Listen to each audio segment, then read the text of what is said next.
Hey, PerfBytes listeners, before you get started with today's episode, please pay attention to this message from our sponsors.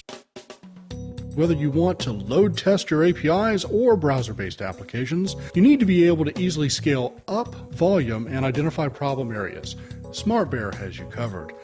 Load UI is the rockstar of API load testing. Using an intuitive, versatile design, Load UI gives you the power to scale up and out, letting you dial up high volume and real-world load from any number of local and remote computers, all within a single test environment. With Load UI, it's easy to create and configure tests, incorporating all of your OS, application, database statistics agentlessly.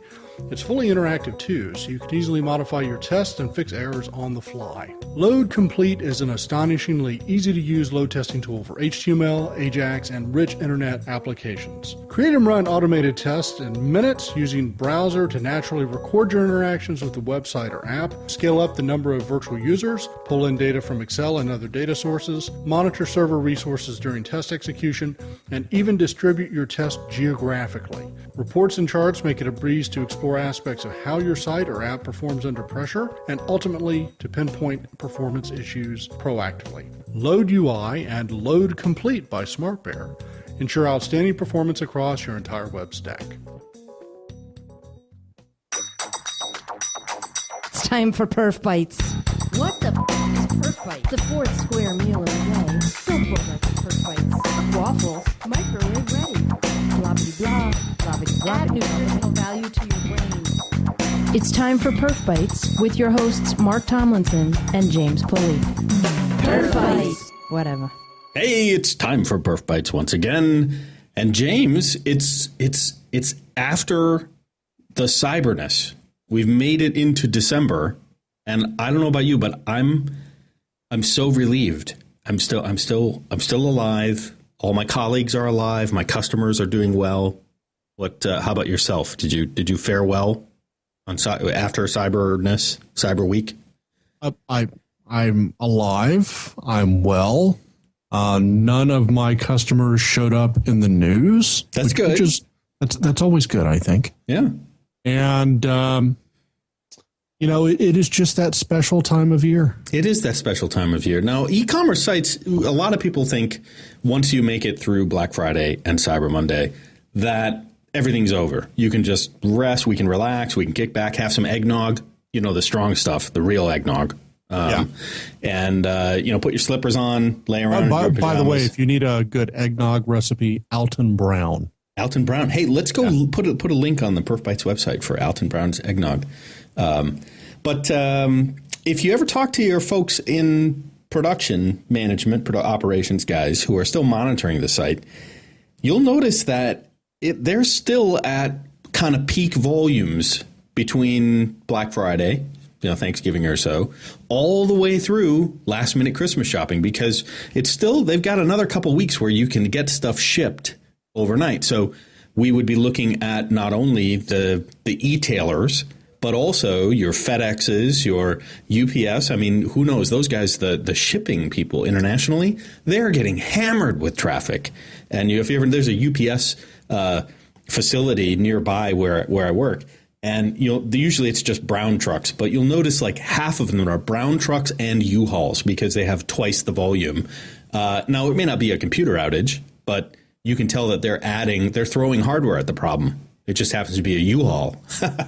Well, Mark, I think it's good to point out that this volume is being spread out. And you and I have had discussions over the years. What is going to happen if IT just can't take the load, if they can't come up with innovative solutions to keep scaling on Black Friday and Cyber Monday?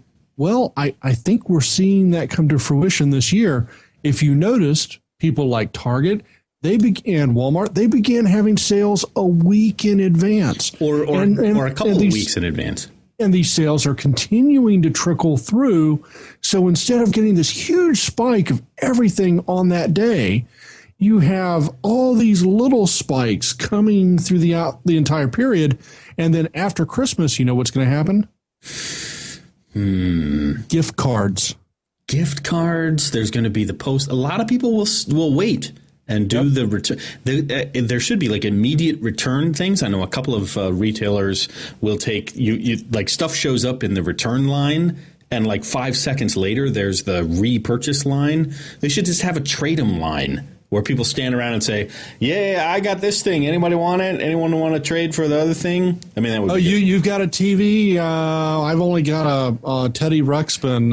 Could we do a Teddy Ruxpin and two giant sized packages of toilet paper for your TV? Let's make a deal here. Teddy Ruxpin. You completely dated yourself. When was Teddy Ruxpin? Was like from the 80s. Yeah, I suppose so. Did you have one? No, I was a little old for Teddy Ruxpin. You're a little old plus that whole comedy routine of Robin Williams when he talked about what Teddy Ruxpin should really be saying. Yes, I think that's true. That really freaked me out. So, which could have been a wonderful, if we had cyber attacks and hacking back in the day to like hack in and change the audio of the Teddy Ruxpin before it shipped.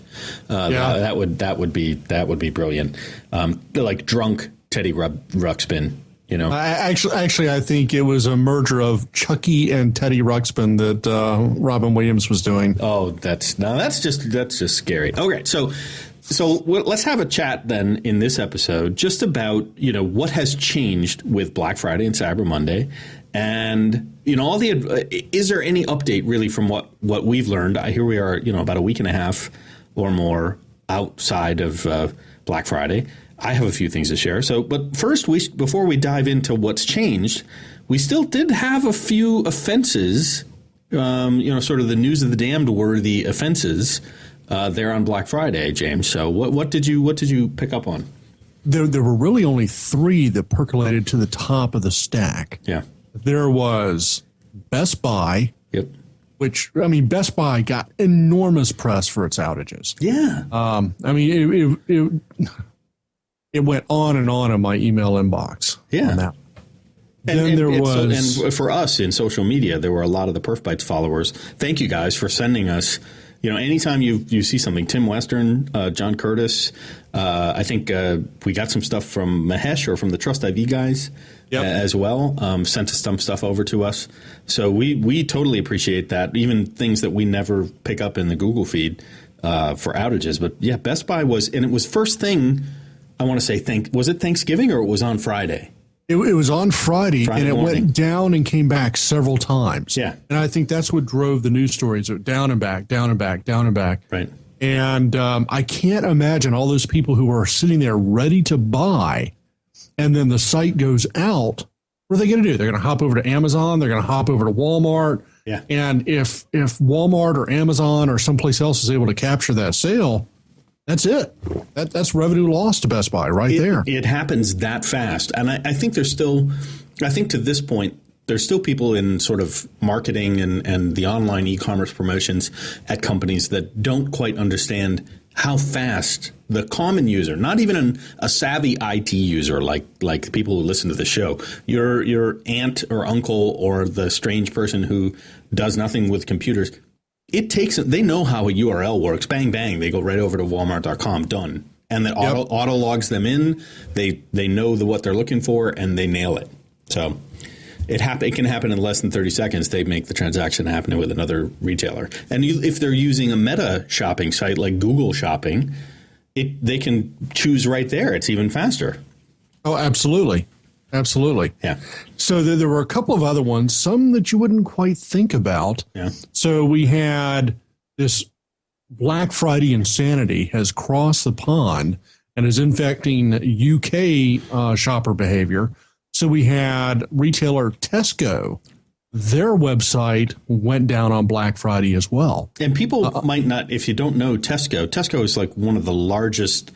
I wouldn't say they're like a Walgreens or a CVS. They're more like a Walmart in the UK. So yeah, I get that impression. I think this modification of user behavior driven by U.S. commerce behavior, right, jumping the pond and going to other countries. I think what we're going to see is the challenges that we had in the U.S. 10 years ago as we were going through this huge expansion, online purchasing, and things of that nature. It's going to start cascading to other nations. Yeah. Yeah. So hopefully they can learn from our mistakes. Well, if people would share what they learned from an outage, like if Target guys started sharing some things about the different, security hacking, right? So a lot of people are sharing at least some of the things they can share about what they learned. But I haven't seen anything on the Best Buy site in terms of what they learned and what their resolutions were. I tend to think that the board is probably beating on on each other as to how to solve this problem. Yeah, exactly. Yeah. So Tesco is again they went down, but again they're a brick and mortar like Best Buy, where you have a very strong brick and mortar retail outlet capability, yet the website is still taking a hit. So financially, the companies may not actually get down that much in terms of recognizing the hit to the bottom line, but at least their IT website is gone down. And then there was a back-end system that you wouldn't normally think about. As it turns out, Black Friday is the largest shopping day of the year for firearms purchases. Okay. So for people who want to buy a new rifle or pistol or howitzer. And those can be big ticket gift items. They're not cheap, right? Oh, yeah. You get a nice rifle. It might cost you $10,000 for a really nice rifle. Yeah.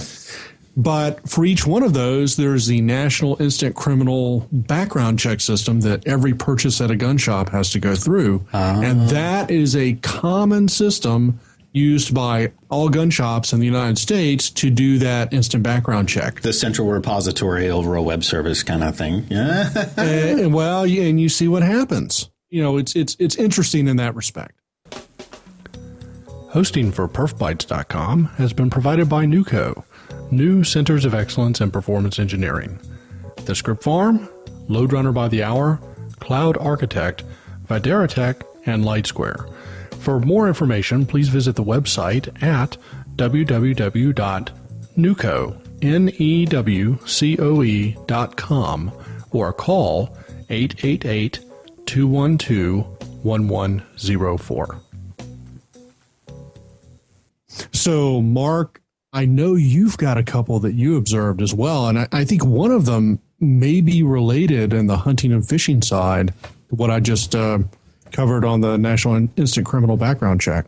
You would think as much. The site that caught my attention right off the bat was Cabela's. When you just mentioned the firearms registration or the firearm owners registration site is a back-end service, and as we just chatted, the idea that the Cabela's site, Cabela's also, their website had some instability. This is a reporter from the ARS Technica guys who were tracking what was happening on Cabela's website on Thanksgiving night, which is interesting enough. We'll talk a bit about the expansion of the time frame or schedule for load.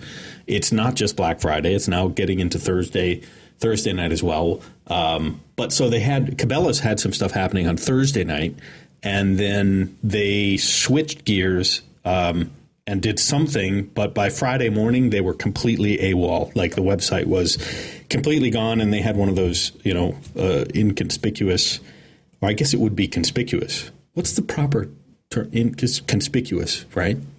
Yes. Yes, conspicuous. Customers encouraged to place their orders over the phone, so they went to the phone call thing and said, they also said it was routine system maintenance on Black Friday morning. Ooh. And, quote unquote, rest assured, our team at Cabela's is working diligently to make sure the site is available soon. I can't imagine in a million years that an ops manager is going to have routine maintenance on Black Friday. Not if they want to keep their job. Yeah, so that's lying or being disingenuous, or that's probably the default page.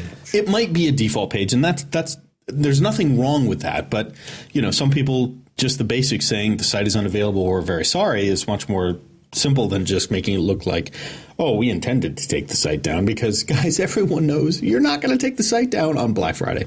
So Cabela's. But again, as we pointed out, Cabela's they don't actually sell firearms and do the registration, lookup, and all that stuff online, because that's against the law. So it's probably not related to the back end system that you just mentioned, James. Okay. So probably similar clientele in many respects. Could be. But so they were trying to order their ammunition online on Thanksgiving night and then go buy the rifle the next day.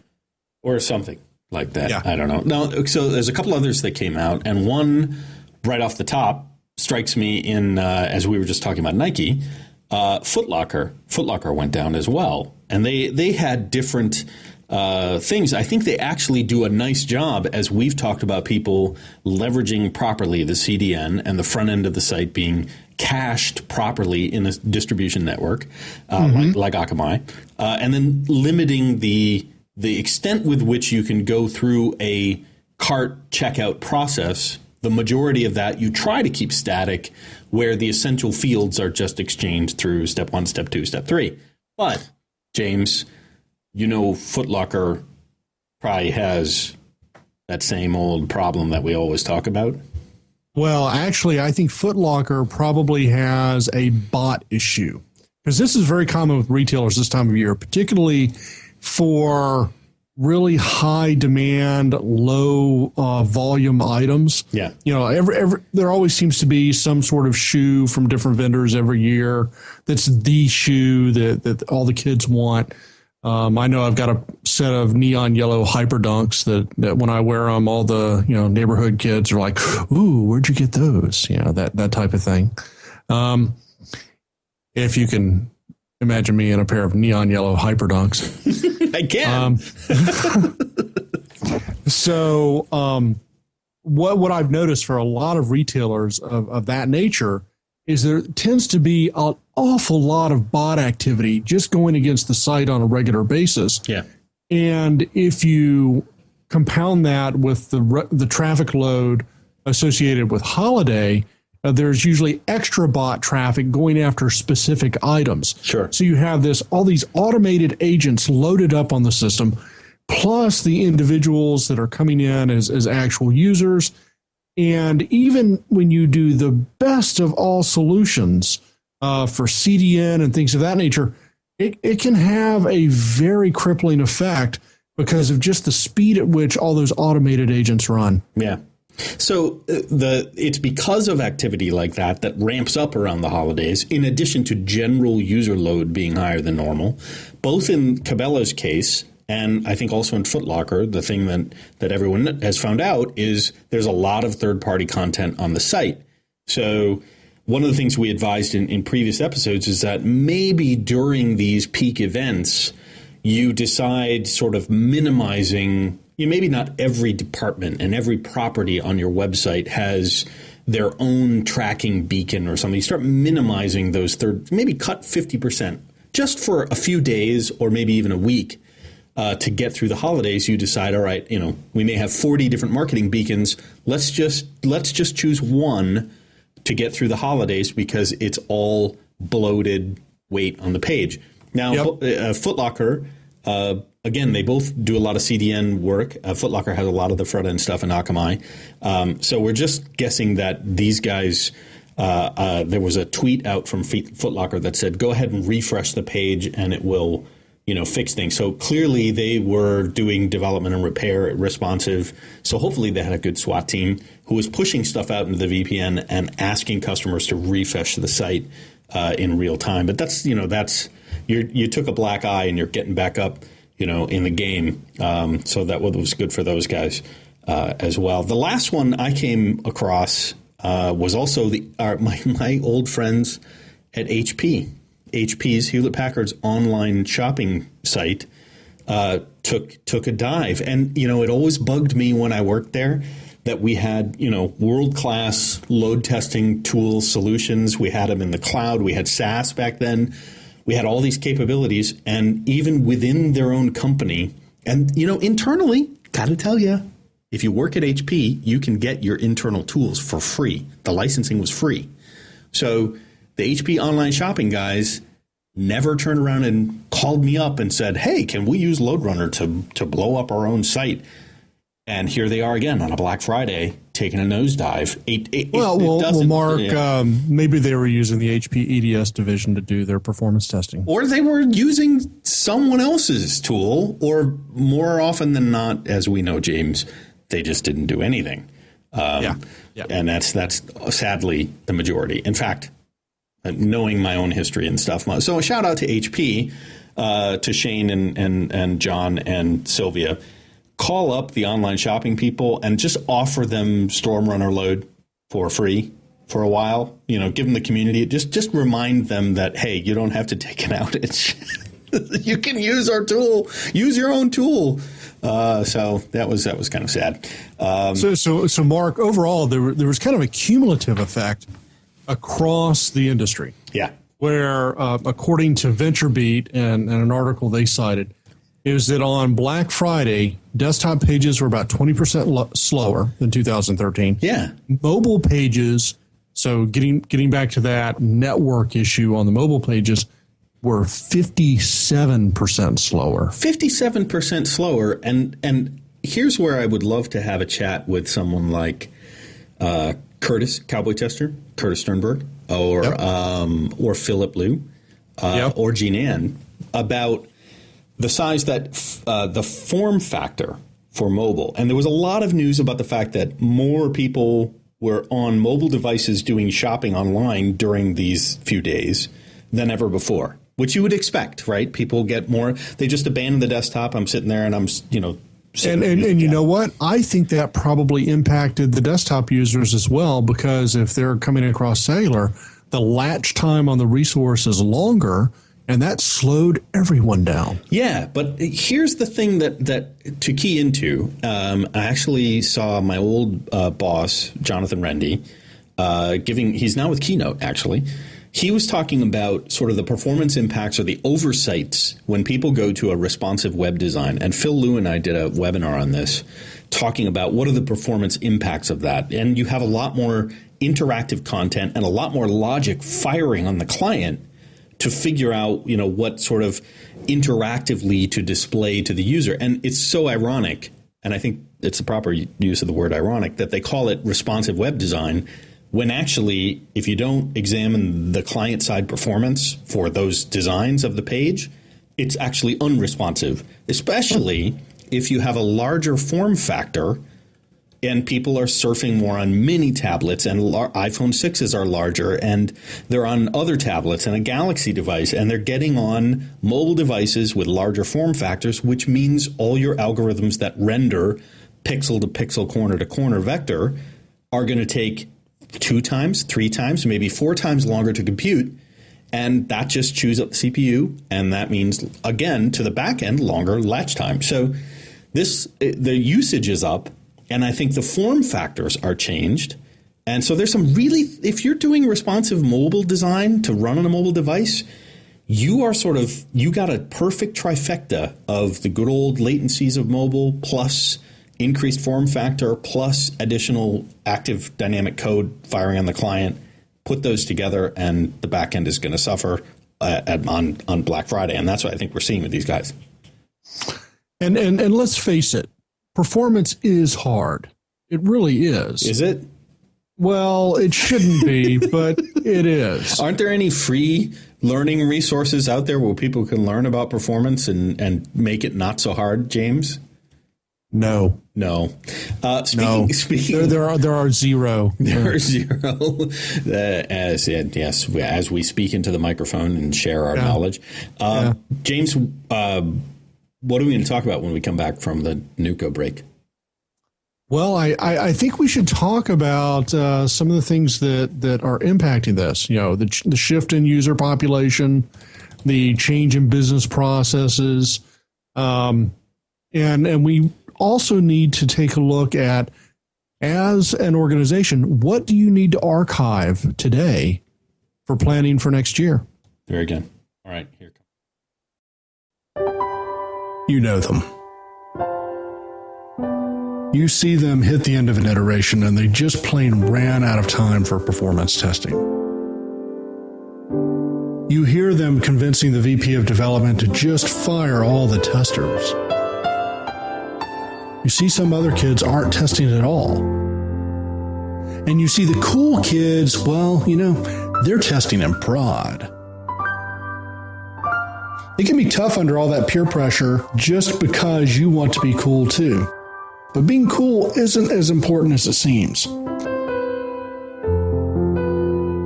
PerfBytes encourages you to keep your own commitment to quality steadfast and not give in to those trendy, cool hipsters who don't know how to test and who, by the way, don't pay for what happens in prod. Stand your ground against emergency promotions and too fast releases directly to production without any testing whatsoever.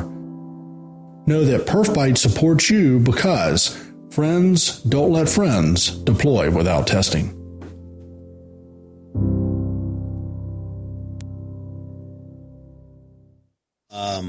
So anyway, all that stuff you said before, we should talk about that.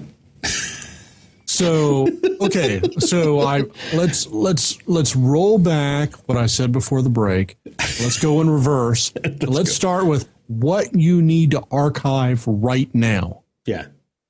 Well, the massive learning, I think, that everyone is taking away that I hear, people who are non-performance people talking about what happened, the biggest thing that I took away, I don't want to miss, is that somehow Black Friday, one day, and Cyber Monday, one day, has turned into Cyber Week, Cyber 2 weeks, Cyber 3 weeks, Cyber Month, Black Friday, Cyber Month.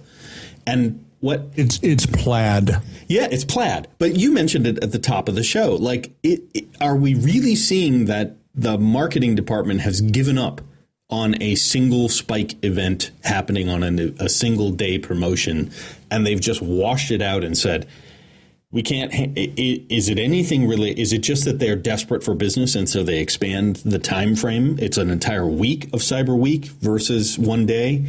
Well, what drove it home for me was something that Target did. They had, I think it was a 40-inch television for $40 or something. It was some absurd amount. Yes. They only had 100 of them, but it wasn't on Friday and it wasn't on Thursday.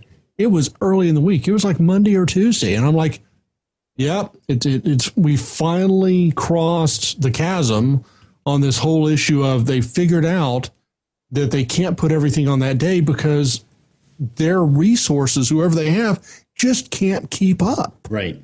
And it may not be the IT resources. Like if you're selling, was the TV thing at Target, was it like online only sale?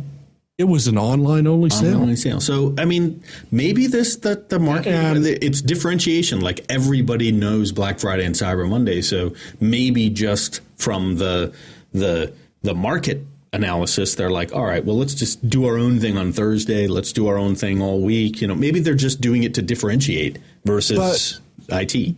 You should see what happened at the brick and mortar stores. You didn't have the people camped out all week. Yeah. They were getting a number when they got there. They were in line. They got a promise if they bought it online, they'd have it by Christmas. So it had an interesting effect on these lines that you normally see forming or last couple of years on Thanksgiving evening. Right.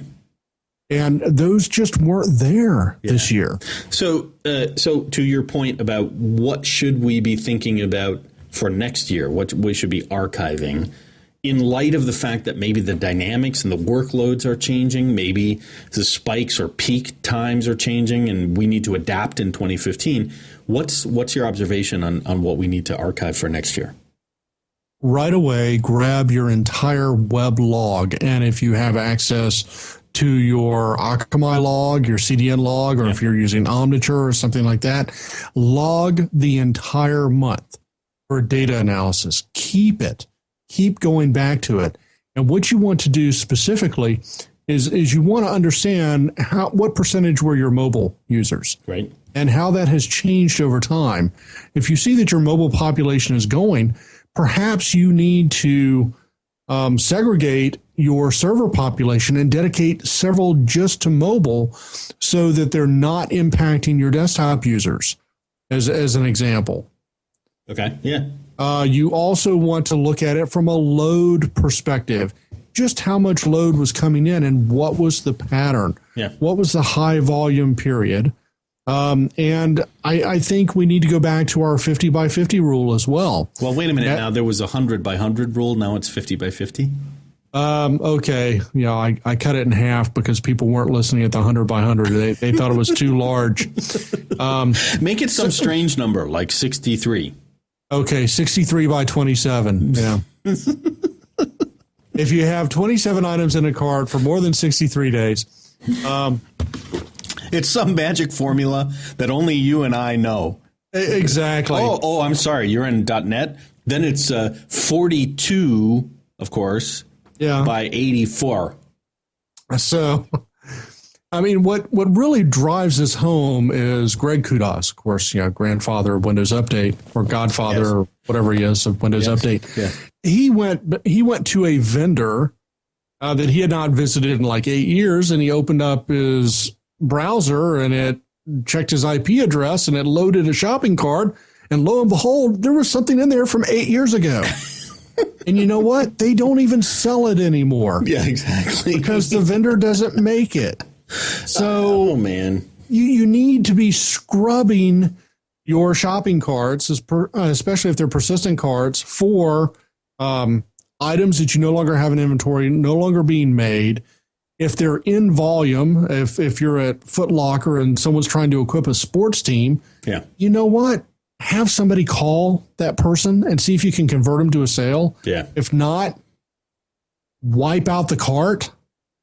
It'll get recreated the next time they come in, but you don't want that flotsam and jetsam circulating around the system, slowing everything down. I wonder, here's a shout out to every product manager of a commerce platform. Build a cleanup routine into your product. If you're a customer that runs a commerce platform, you don't build it from scratch. Go to your commerce platform vendor and say, here's my number one requirement. And, there may be some of these platforms that are out there. So IBM has some, Oracle has some. There's a Microsoft, obviously, the Commerce Server, the old Commerce Server stuff, the new version. Yep. They probably have cleanup routines in there and no one turns them on. Potentially so. Yeah. Potentially so. Yeah. Going along with this, you want to analyze who hit your site. And if you see automated agents coming from particular areas of the world, how would somebody see that? From how would you recognize from the same IP address? Or typically you get if you wanted to look at numbers of requests by IP address. Yep. That's usually a real good tell. Yep. Because you'll have some that go right to the top as tens of thousands of requests. Yeah. And you know what? Cut them off. Yeah. They're not going to buy from you anyway. Yep. All they're doing is stealing resources from your system that could be used for revenue customers. Yeah. Yeah, and I know that scares the hell out of people when I say that, when I say cut them off. Oh, God, they might be a customer. Yeah. Well, you know what? For what they're taking from the rest of your customers, they ought to be buying from you, but they're not. Yeah, and as a performance person, when you need to make a business justification that you're going to block some people or recommend this, it wouldn't be a bad idea to be in touch with sort of the average cart cost or the revenue on a given cart transaction. So you could say, well, we're recommending here's 15 IP addresses that appear to be bots. We're going to, take the risk that we block those ranges of IP addresses. Or maybe even have usernames. Some of these guys will open up a legitimate user account.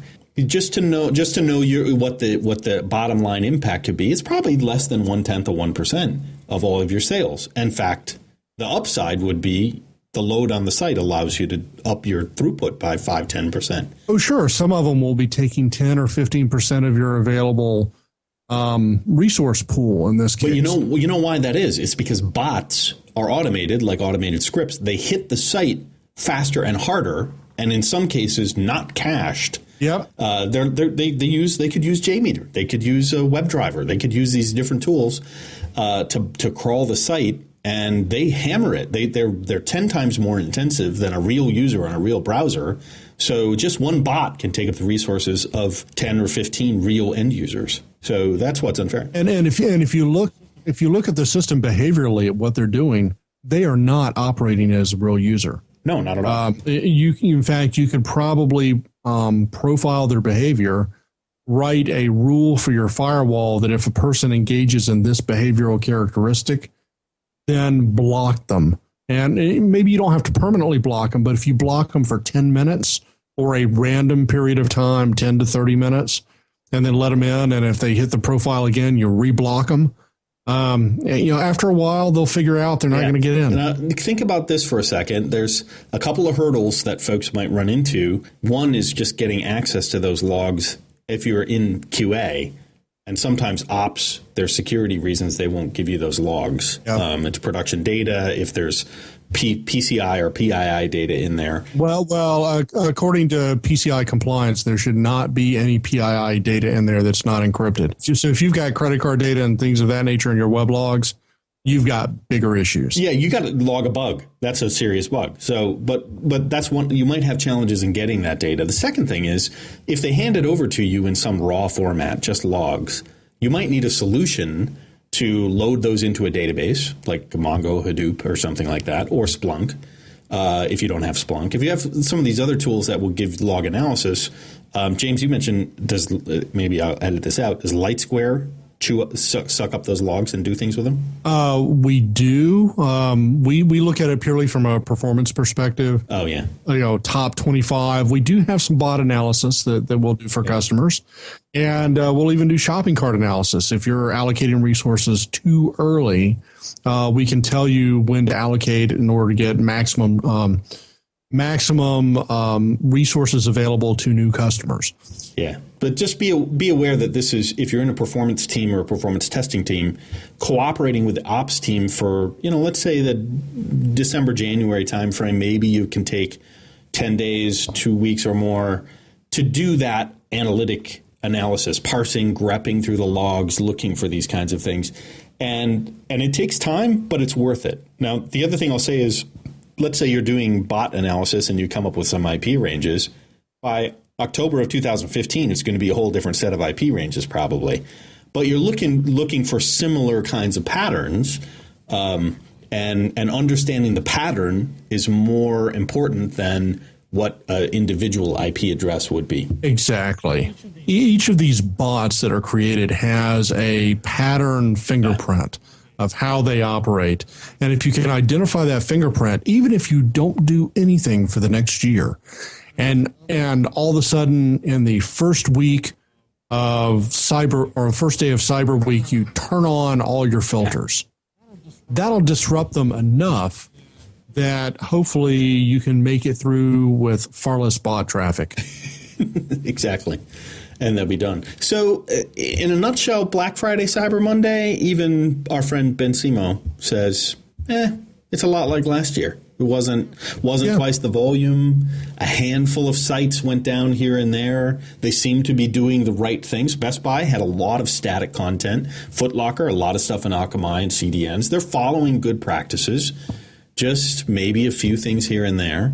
I think a lot of sites suffered the mobile impact on a shared system where mobile and desktop users are combined. And that may be the good learning from 2015 maybe next year you do some longer soak tests. You do a 72-hour run at twice the volume or 3 times the volume. Some longer soak. Instead of a spike test on one day, you're doing a longer haul test to look for memory leaks, looking for rolling restarts, not disrupting the front end, failovers and things. That if it's a cyber week, then there's a different workload for 2015 that I think I'm going to be recommending to customers. Absolutely. And I think it's got this peakiness, almost like this heartbeat going through the entire week where marketing managers have decided almost on every hour on the hour, there's something new for sale, which is going to drive traffic to the website. Yeah. And don't overlook mobile. Like we say, again, I can't say it enough, that mobile traffic is different. Especially if you've got responsive web design on a mobile device in 2015, it's a different performance aspect. The end user experience definitely can be 20%, 30% slower given the same amount of traffic. Yep. Well, James, that brings us to the end of another seasonal PerfBytes episode, reviewing Black Friday and Cyber Monday, and it's pretty. Things are changing a little bit, but still some people. We got a few damned people from the IT department. So shame on you guys. Thanks everyone, of course, as usual, for listening to this episode of PerfBytes. Thanks for taking the time. We appreciate it. And Mom, thank you for tuning in.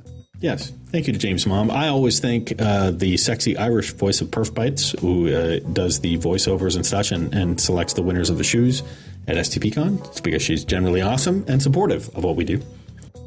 And Mark, I'd like to let you know that today's show is powered by the 7 things you can't say on television, chocolate banana brioche bread pudding, and Phil Spector's Wall of Sound.